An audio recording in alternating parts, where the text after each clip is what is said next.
former Williamson County man who spent 25 years in prison for a crime he didn't commit is celebrating 1 year of freedom today by championing a change in state law.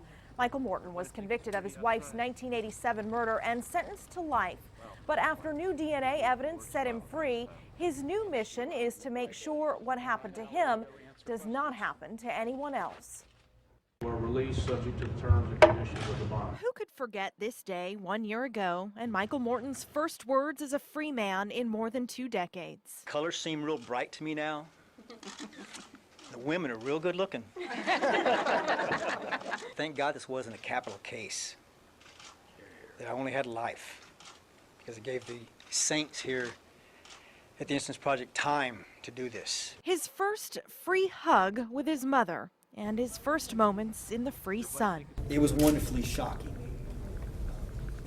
but wonderful nonetheless. The wonder for Morton has been not so much in his newfound freedom, but in his new relationship with his son. I wanted to reconnect with him. I wanted to have him know that I was his father and I had not killed his mother.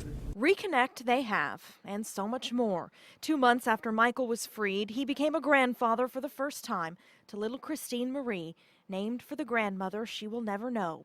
There have been christenings and weddings, memorable new friends, and a new love. And Morton isn't bitter, but he does want some answers. I would love to be in a room with just Ken Anderson and myself and ask him why he did this to me.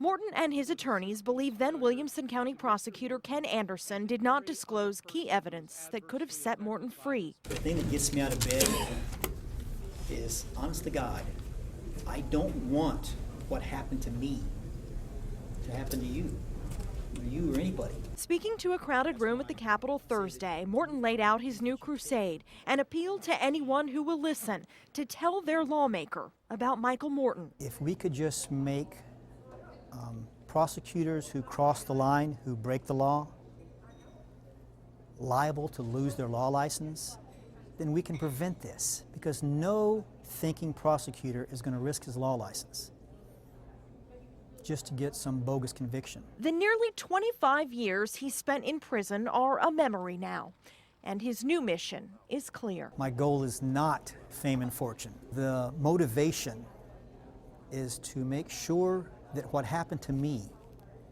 doesn't happen to you. Well, this case has had far-reaching ripple effects. A special investigation has been called to examine Ken Anderson's actions in the Morton case. That will take place in December. And remember, Anderson is now a district judge in Williamson County. Prosecutors have charged Mark Norwood with the murder of Christine Morton after his DNA was found mixed with hers on a piece of evidence from the scene. His trial is set to begin in January. And longtime Williamson County District Attorney John Bradley was defeated in the May primary after he fought the DNA testing that ultimately proved Morton's innocence. Morton hopes a change in the law to make prosecutors more accountable for misconduct will be the next chapter in his story, and he has created a website where the public can encourage the change to lawmakers. You're going to find that website with this story right now at KXAN.com.